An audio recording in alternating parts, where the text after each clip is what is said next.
చూస్తున్నాం మనం. రెడ్డి వర్సెస్ బీసీగా నడిచిందా కోర్టులో కూడా? సరే, ఇప్పుడు నేను అలా మాట్లాడిన పొలిటికల్ కోణంలో రాజకీయంలో ఉన్నప్పుడు అందరూ బాగుండాలని కోరుకునేదాన్ని కాబట్టి ఈడబ్ల్యూసీ తెచ్చినాడు కూడా మేము అందరం స్వాగతించినాము.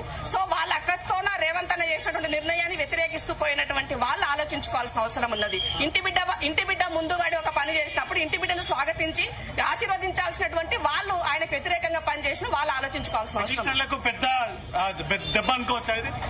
సో ఇప్పటి వరకు జరిగినటువంటి వచ్చినటువంటి దాంట్లో అయితే 100% గా వాళ్ళ యొక్క అంటే వాళ్ళ మనసులో అయ్యో మేము చేయలేదు అనుకున్న దానికి తేట తెల్లమైపోయింది. రేపు ఏ రకంగా ఉండబోతుంది? రేపు కూడా ఇదే సైన్ వస్తుంది, పాజిటివ్ లైన్ వస్తుంది. ఇప్పుడు అన్నం ఉడికిందా లేదా మొత్తం బట్ట చూడాల్సిన అవసరం లేదు. వాళ్ళంతమంది వాళ్ళ పిటిషన్ల అంత తరపు నుంచి అడ్వకేట్స్ పదే చెప్పి వాళ్ళు చాలా సేపు వాళ్ళు అదే మాట్లాడినారు. మా వైపు నుంచి అభిషేక్ సింగ్ వారు మాట్లాడిన తర్వాత కర్ణాటక నుంచి తను సీనియర్ మోస్ట్ అయినటువంటి తను కూడా మాట్లాడిన తర్వాత ఒక మంచి క్లారిటీ లైన్ లో ఇవ్వడం జరిగింది. కాబట్టి దీన్ని ఇంకా కొంచెం జరగాల్సింది ఉంది, రేపటికి పోస్ట్ పోన్ చేస్తున్నారు. కాబట్టి ఇప్పటి వరకు అయితే మేమందరికి ఏముండంటే ఏమన్నా జీవో అట్లాంటి సంబంధించింది ఏమైనా జరుగుతుందేమని వాళ్ళంతా ఎక్స్పెక్ట్ చేశారు. బట్ అది ఏమి జరగకుండా యాజ్ యూజువల్ గా ఇచ్చిన నోటిఫికేషన్ మూవ్ ఆన్ అవుతుంది అన్నది శుభపరిణామం. అభిషేక్ సింగ్ ఈ రోజు కోర్టుని మెప్పించారనుకోవచ్చా? తప్పకుండా కదా.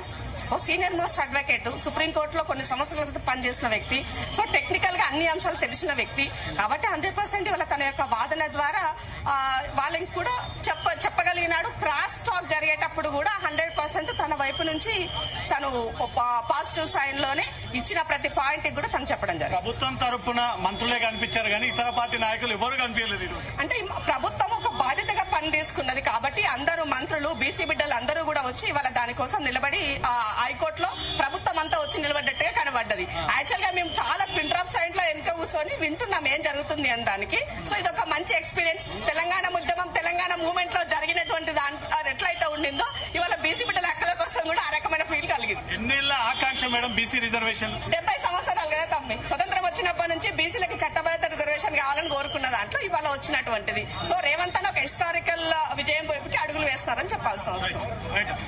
హరీష్ కౌశిక్, ప్రభుత్వం విజయం సాధించింది అయిపోయింది.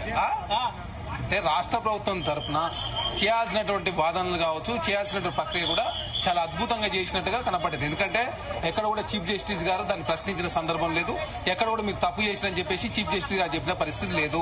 కాబట్టి రాష్ట్ర ప్రభుత్వం కులగన్న కావచ్చు, డెడికేషన్ కమిషన్ కావచ్చు, అసెంబ్లీ బిల్లు కావచ్చు, ప్రతిపక్షాల మద్దతు కావచ్చు, యాజ్ పద్ధతి ప్రాసెస్ ప్రకారం ముందుకు పోతే గవర్నర్ గారు ఏదైతే బిల్లులు ఆమోదించలేదు కాబట్టి మేము జీవో తీసుకొచ్చి చాలా స్పష్టంగా అభిషేక్ మను సింగ్ గారు చెప్పిన సందర్భాన్ని చూసినాం. అదే కాదు రాజ్యాంగ పీఠికలు ఎక్కడ కూడా 50% నిబంధన లేదని చెప్పి చాలా స్పష్టంగా అభిషేక్ మను సింగ్ గారు చెప్పారు.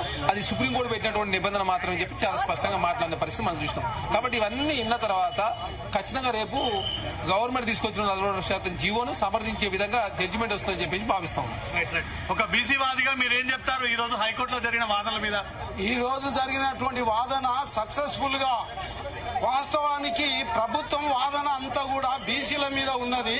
బీసీల యొక్క వాదనను బట్టి చూసినట్టయితే ఈ రోజు వాదించిన మధ్యాహ్నం వరకు ఒక విధంగా ఉన్నది. మధ్యాహ్నం తర్వాత అభిషేక్ గారు వచ్చిన తర్వాత పూర్తిగా డైవర్షన్ అయినట్టే కనిపించింది.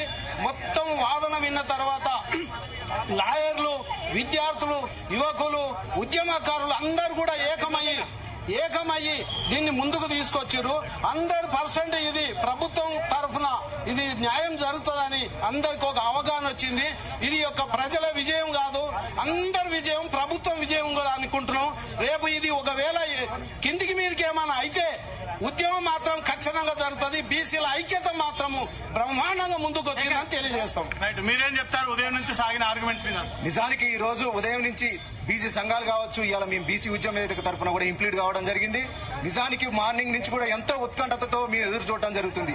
అభిషేక్ మను సింగ్ గారు ఇవాళ చాలా ఓపికతోటి ఇవాళ హైకోర్టు కూడా వారు చెప్పే వాదనలు కానీ చాలా ఓపికతోటి వినడం జరిగింది. ఇవాళ మేము ఒకటే రిక్వెస్ట్ చేస్తున్నాం, ఇవాళ ఏదైతే రిజర్వ్ చేసి ఉన్నదో రిజర్వ్ చేసి